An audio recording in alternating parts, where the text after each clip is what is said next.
Welcome viewers, we are coming to you from Oracle TV. It is a beautiful time here on Toxic Show. We are going to have a beautiful time talking about very important topic, and that is the child-parent relationship.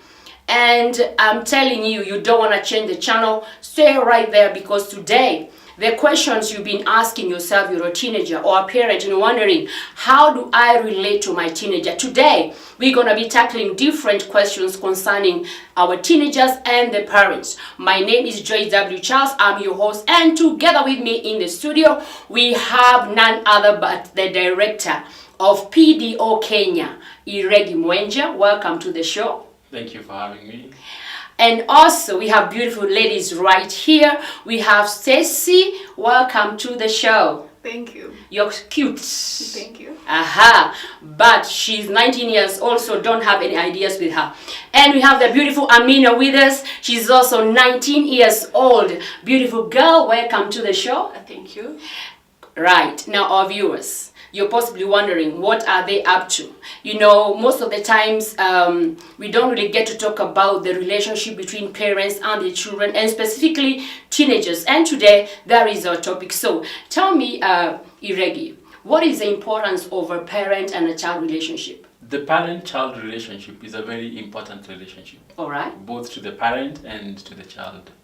And that relationship is what that builds the child physically, emotionally, and socially. Okay. So once that relationship is nurtured, the child is able to grow physically, emotionally, and socially. Okay. And if it is not nurtured, of course, the outcome will be a child will be poor, will have poor social skills, will probably have emotional problems, and sometimes even physical problems. So you're telling us basically then what we see in adults today, it comes from how they grew up and how they related with their parents.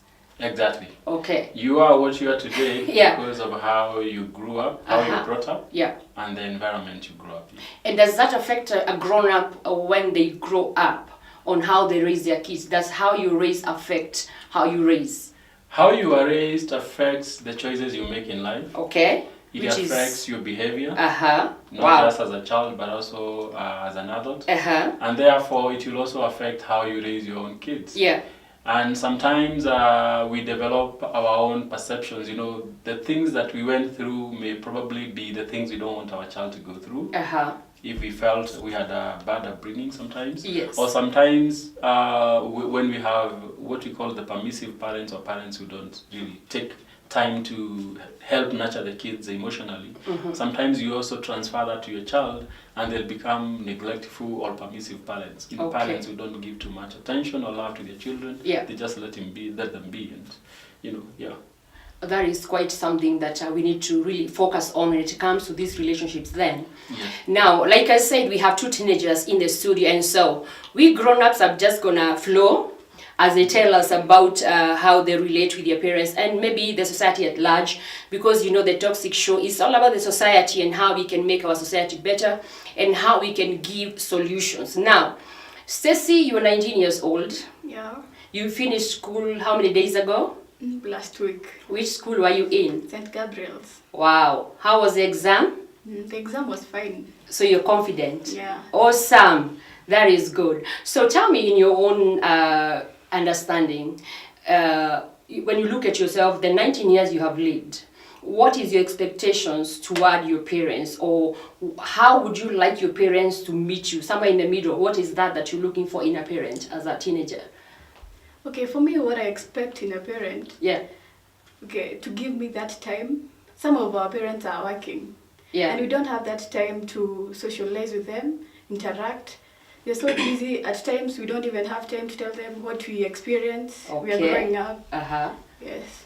Parents, please don't get busy now, even if you never have time with your children. At least today, sit and listen to this, because I think Iregi, I've had over and over again, our teenagers or children are saying we have no time for them.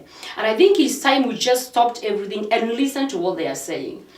Exactly. As I told you, Joyce, Yeah. at PDO we run the PDO Youth Empowerment Seminars, in which we, and they are products of graduates of our seminars. Awesome. In which we listen to the youth very carefully, Uh-huh. especially the adolescents. Yeah. We listen to them carefully and we tailor-make our programs to meet their needs. Okay. And as I said, Yeah. most of the time they complain or they say that our parents are too busy for us. Uh-huh. They don't give us time, they don't listen to us, and they don't even give us affection. They just give us the material things, the money for school fees, the clothes and the phone. That's the end of it. And they think that is parenting. And I'm sure probably they'll tell us better how they feel. But that's what they have shared with me, but they can share it. Yeah. From the horse mouth now. Yeah. Yes. Because we want to know, because really we want to have solutions for better relationships in the society. Because I believe that teenagers and the parents are able to communicate. I think we're going to have a better generation coming up. Amina, 19 years old. How was the exam? It was fair. Did you feel like, thank God I am out of here? So happy. That is awesome. Yeah, so happy. What school were you in? Afraha High School. Okay. Yeah. Right here in Nakuru. Right here in Nakuru. That is awesome. How do you find the outside world now that you have an ID already? No, I'm actually waiting. I have the waiting card. Okay, so now tell me, how do you feel as a teenager when you have so much expectations, like Stacey just said that she would like time, or that is what teenagers are looking for. When you don't get that time from a parent or you don't get the attention, where does it drive you? Do you look for that attention somewhere else, or do you just feel bad and you're moody? And how is the reaction towards that? Yeah, sometimes it's obvious when my parents don't give me the time. I have to look for someone who can give me the attention, who will listen to me, and actually who will sometimes give me the solutions that I need. Most of our parents, sometimes they're at work, sometimes they are busy, and actually when they come home, they are tired, they don't have time for you. So if they are not there, you have to look for an alternative option to talk to someone. Maybe you find a friend, maybe you go and find your age mates, and actually you talk to them. And actually the solutions they normally give us, it's not actually that good, if I may say. Obviously.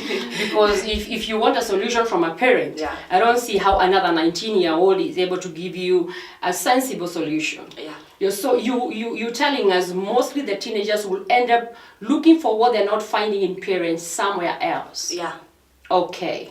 So can you then say, I look in the society today and you can find a lot of gang members who consider that as family because maybe a grown-up is able to provide that kind of ear, but in the meantime you're being introduced to drugs, or maybe just some kijama somewhere that is listening to you, or some sugar mommy or slay queen that is listening to this young man. So are these kind of things that will happen when parents are not listening? Do you get driven to those kind of avenues? Yeah, we normally get, maybe if your parent don't listen to you, maybe you'll go to your fellow friend, maybe he introduces to someone else, maybe let's say a sponsor who will listen to you, or maybe a sugar mommy, or a sugar mommy. They'll listen to you. Actually, as teenagers, what you're looking for is someone to listen to us. And parents, they are seeing that sometimes you don't have something good to say. But so they're telling us, no need for me to listen to you because you're not telling me something sensible. You're just a teenager. The problem is they're not understanding us, and they are not actually getting what you're going to say and our feelings. That's why they say, I'll listen to you siku ingine. Okay, now, Stacey, when parents say that what you are telling them is not maybe good enough for their time, is it that what teenagers are saying is not something that parents have time for? Are there no important discussions, or is it that relating to a parent as a teenager is just that being there and just spontaneous, nothing important? But I think as parents we want some important topic. What do you feel about that? Okay, what I feel is that some parents don't tell us what we expect them to tell us.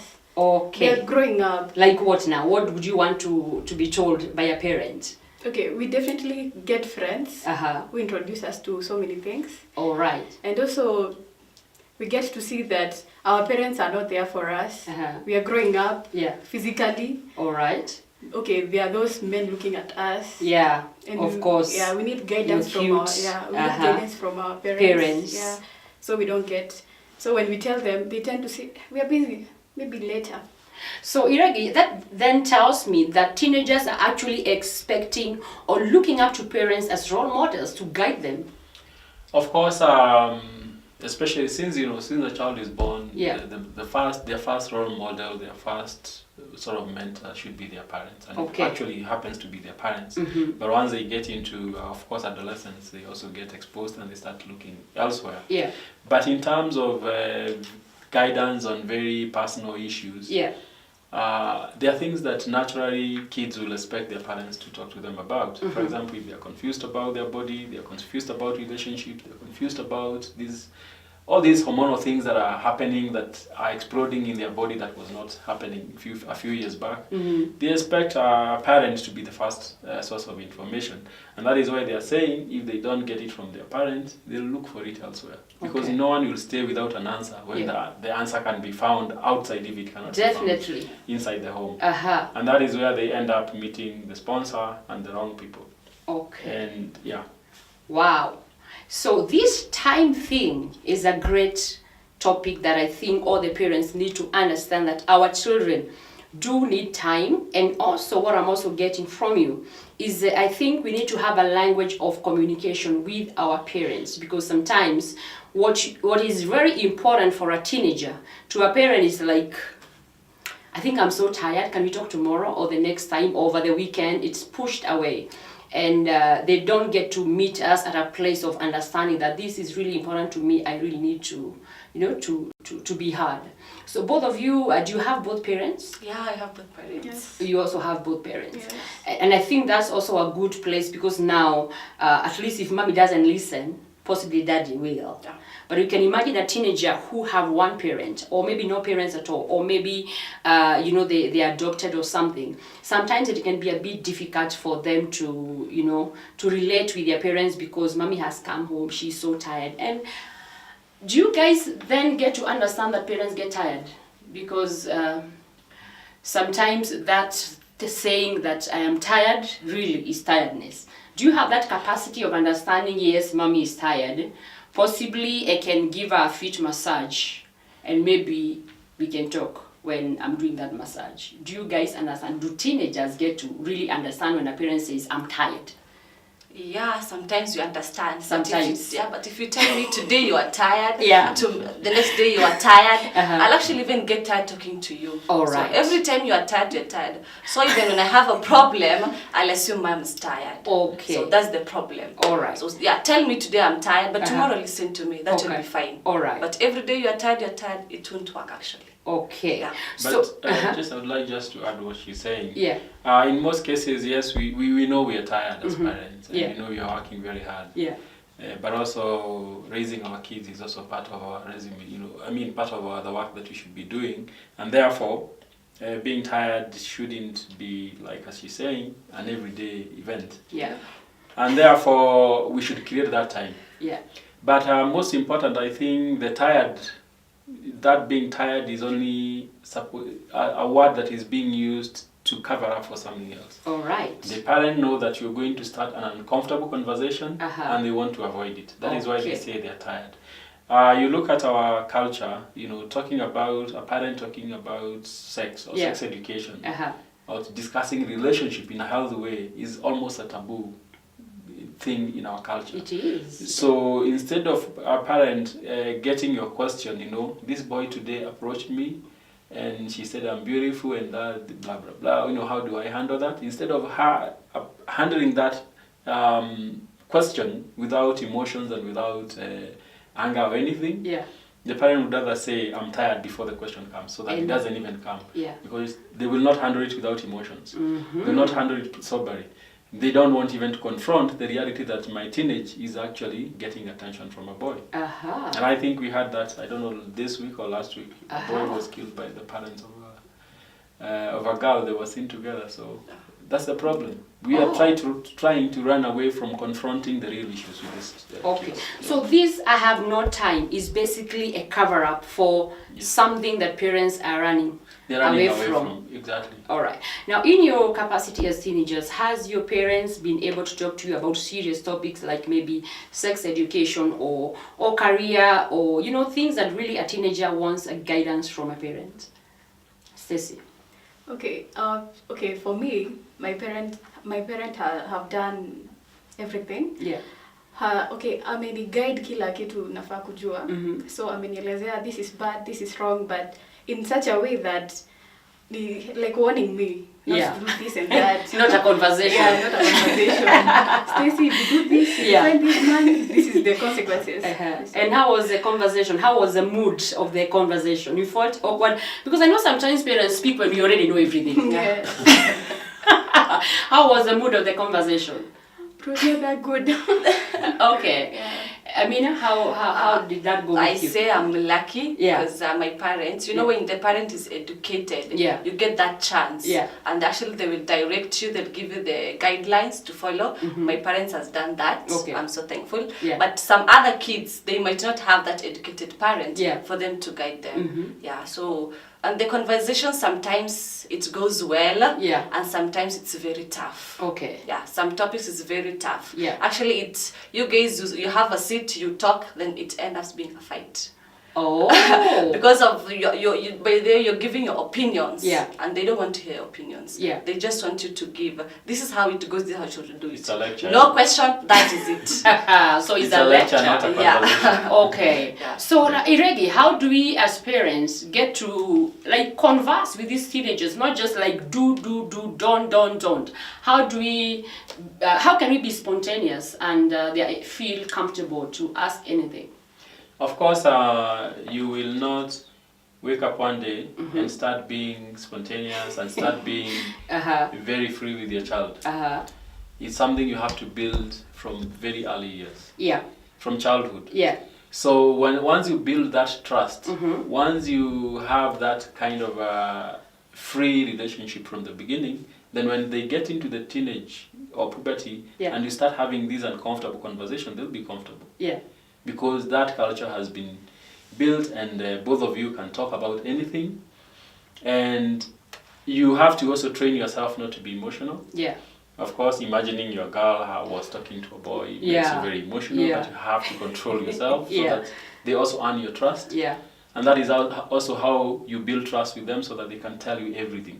Rather than going to look for that fellow teenager or sponsor or whoever to talk to, they'll bring everything towards you. And therefore you're able to monitor what they are doing, what they are thinking, and therefore you will have them under your control.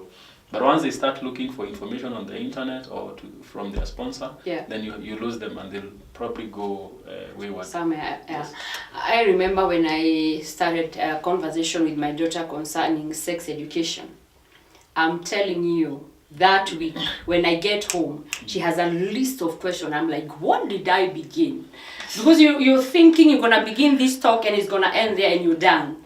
But I'm telling you, for the next 1 week, until today, there is always a question concerning sex ed. I'm like, God, Lord, I need your grace because I cannot have this sex conversation one more day.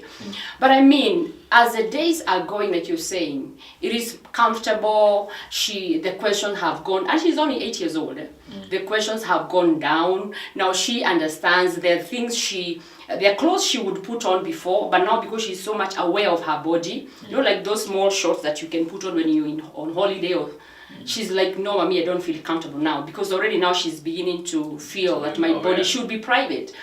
So I think, like you're saying, starting a conversation with your child early enough, it will ease that tension. And especially, I think most of our parents, actually, they never had anyone to speak to them.